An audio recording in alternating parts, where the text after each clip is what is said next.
So perhaps you could enlighten us more about what you're doing.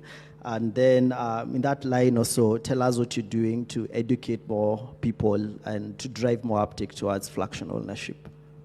Thanks. Yeah. So simply, fractional ownership is buying a piece of an asset, right? Like you could buy a share of Apple stock, or you could buy a share of an asset, like an apartment, or maybe maybe the Burj Khalifa, for example.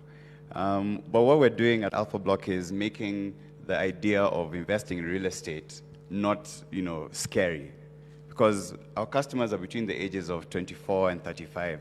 They've probably never invested in real estate before. So maybe they get a bonus at the end of the year, 100,000 shillings or 1,000,000 shillings, depending on where you work. And they're thinking, how do I make sure by the time I'm getting married, my money is there and it can start paying for diapers and school fees in a few years? And they're looking at real estate, but they do not know how to make that decision. So the main thing is fear that's stopping people from being able to invest. But you realize that fear is just a product of lack of knowledge.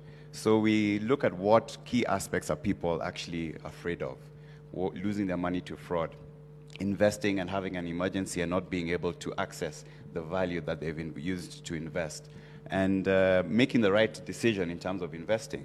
So being younger clientele, they're sitting on Instagram, scrolling, and you'll find a small blurb about real estate investing isn't supposed to be difficult. And that's how we're trying to educate them, to show them that use this framework of thinking so that you can now become more confident and make the decisions on your own. And whether it's 100,000 shillings or 1,000,000 bob, you can start investing with the money that you have.